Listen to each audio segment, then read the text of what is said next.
नमस्कार भैया बहनों, सभी को साईं एजुकेशन गुरु में आप सभी का नमस्कार है। आप सबों से आग्रह है कि आप पूरे वीडियो को देखिएगा और इस लॉकडाउन में मैं आप सबों का घर बैठे ही शिक्षण निःशुल्क देने जा रहा हूं, ताकि घर में रह कर के भी आप शिक्षा को अर्जन कर सकें और ज्ञान अर्जन को प्राप्ति कर सकें। आज कक्षा 9 क्षितिज भाग 1 के अंतर्गत पाठ लहासा की ओर जो है उसी के लेखक राहुल संस्कृत्यायन जी का परिचय करा रहा हूं। सबसे पहले लेखक परिचय हम लोग देखेंगे। राहुल संस्कृत्यायन जी का जन्म 1893 में उनके ननिहाल गांव पंदहा जिला आजमगढ़ उत्तर प्रदेश में हुआ है। उनका पैतृक गांव करोना था।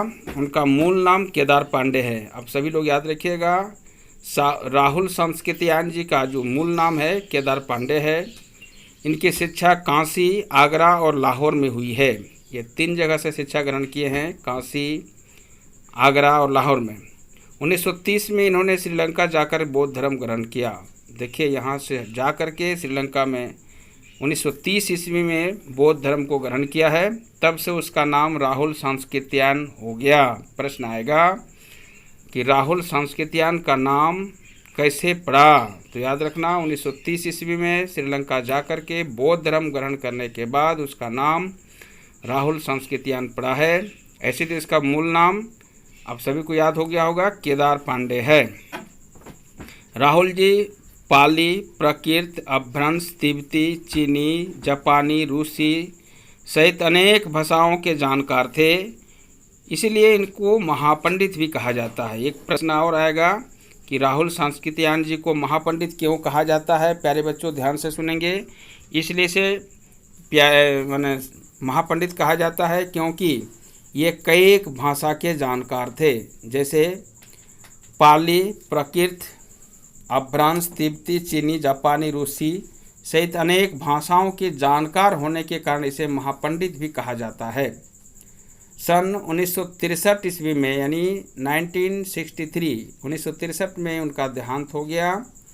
राहुल संस्कृत्यायन ने उपन्यास, कहानी, आत्मकथा, यात्रावृत्त, जीवनी, आलोचना, शोध आदि अनेक विधाओं में साहित्य सृजन किया है। इतना ही नहीं, इन्होंने अनेक ग्रंथों की हिंदी में भी अनुवाद किया।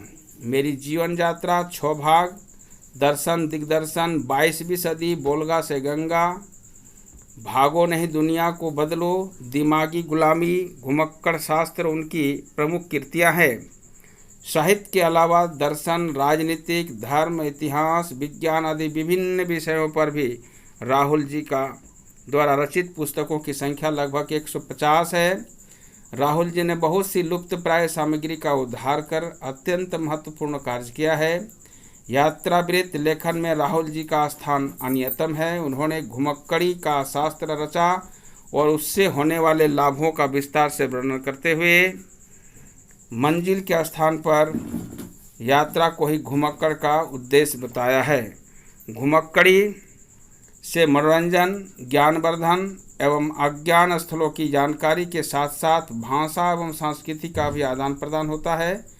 राहुल जी ने विभिन्न स्थानों के भौगोलिक वर्णन के अतिरिक्त वहाँ के जनजीवन की सुंदर झांकी प्रस्तुत किया है। जो हम लोग पाठ पढ़ेंगे लहासा की ओर, यह संकलित है अंश राहुल जी की प्रथम तिब्बत यात्रा से लिया गया है। राहुल जी अपने मित्र सुमित के साथ 1929-30 ईस्वी में नेपाल के रास्ते से लहासा यानी तिब्बत की राजधानी जो है वहाँ वो गए थे। उस समय भारतीयों को तिब्बत यात्रा की अनुमति नहीं थी, इसलिए उन्होंने ये यात्रा एक भिखमंगे के छद्म भेष में की थी, जिसमें तिब्बत की राजधानी लहासा की ओर जाने वाले दुर्गम स्थलों पर वर्णन करते हुए उन्होंने बहुत ही रोचक शैली में किया है। ये यात्रा वृत्तांत हमें उस समय के तिब्बती यात्राओं के बारे में, समाज के बारे में भी जानकारी मिलती है। साथ साथ कुछ हम लोग अर्जन करेंगे कि इनकी जो साहित्यिक विशेषताएं हैं। राहुल संस्कृत्यायन जी के साहित्य में जिंदादिली और साहस के दर्शन होते हैं। उनका घुमक्कड़ शास्त्र याजावरों का प्रेरणा ग्रंथ है। उन्होंने केवल स्वयं जीवन भर देश विदेश की यात्राएं की, अपितु अपने साहित्य में भी उन स्थानों यात्राओं का सजीव वर्णन किया है। उनकी यात्रा पिकनिक या मनोरंजन का शोरगुल मेला नहीं होता, बल्कि कठोर साधना होती है। इस साधना के दर्शन लहसा की ओर नामक यात्रा वृत्त को पढ़ कर किए जा सकते हैं। प्यारे बच्चों, याद रखिए, यात्रा वृत्त जो होता है देश विदेश में घूमते रहना और वहाँ के बारे में सबों को जानकारी और परिचय देना ही यात्रा वृत्त है। इनकी भाषा शैली महापंडित राहुल जी की भाषा पर घुमक्कड़ी का पूरा प्रभाव देखा जा सकता है। वहाँ जहाँ की यात्रा करते वहाँ के स्थानीय शब्दों का प्रचुर मात्रा में प्रयोग करते थे। जिस प्रकार कबीर जी की भाषा साधुकड़ी होता था, वैसे इनका भाषा भी जिस जिस जगह में गए वो घुमक्कड़ी भाषा हो गया। ठोंगा, थोंगला, छंग जैसे तिब्बती शब्दों का प्रयोग दर्शनीय है। सामान्य रूप से वे अपने यात्रा वृत्तांतों में सहज स्वाभाविक भाषा का व्यवहार करते हैं। तो इस प्रकार से इनकी जीवन से कुछ प्रश्न आप लोग जरूर बना लीजिएगा कि इनका मूल नाम क्या था। केदार पांडे था।